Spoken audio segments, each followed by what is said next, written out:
வாழ்க வளமுடன். அனைவருக்கும் வணக்கம். நம்ம இன்றைக்கி ரவா கிச்சடி எப்படி பண்ணலான்னு பார்ப்போம் வாங்க. நான் காமிக்கிற இந்த கிளாஸில் ஒரு கிளாஸ் ரவா எடுத்திருக்கேன். ஒரு பெரிய சைஸ் வெங்காயம் நறுக்கி வச்சுருக்கேன்.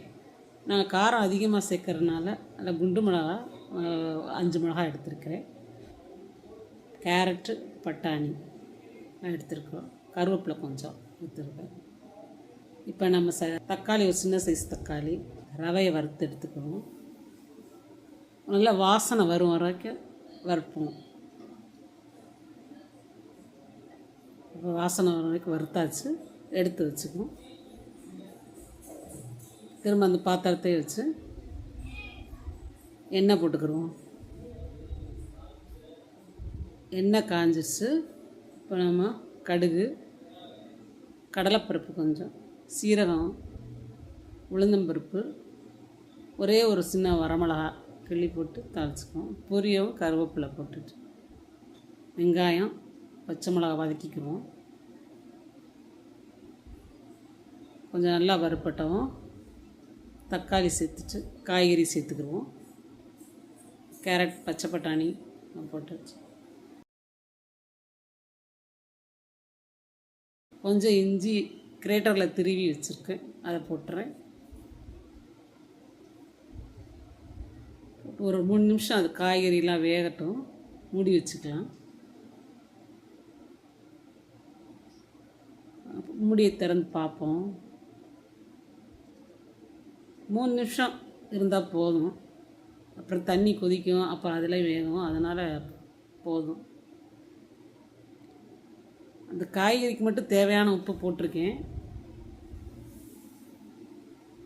இப்போ நம்ம தண்ணி ஊற்றிக்கலாம். நம்ம 1 கிளாஸ் ரவை எடுத்தால் அதில் 2 கிளாஸ் தண்ணி ஊற்றுறேன். குழைவாக வேணுன்னா கூட ஒரு 1/2 கிளாஸ் ஊற்றிக்கலாம். மூடி வச்சுருவோம், தண்ணி கொதிக்கட்டும்.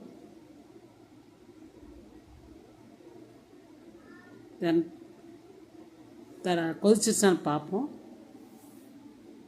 கொதி வந்துருச்சு. இப்போ நம்ம ரவையை சேர்த்துக்கலாம்.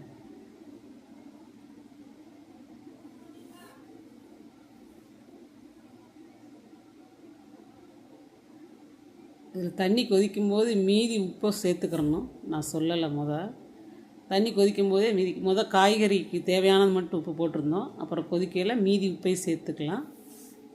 சொல்லலை. தண்ணி கொதிக்கிறப்பே போட்டுட்டேன் நான். எல்லா பக்கமும் கொதி வந்தோடனையும் மூடி வச்சுருவோம். சிம்மில் அடுப்பை வச்சு மூடி வச்சுருவோம்.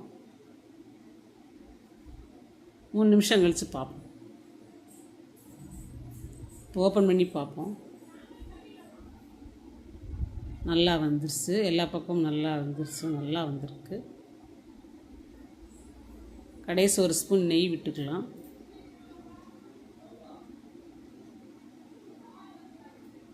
இப்போ எடுத்து பிளேட்டில் வச்சு இதோட தேங்காய் சட்னி ஊற்றி சாப்பிட்டோம்னா நல்லாயிருக்கும்.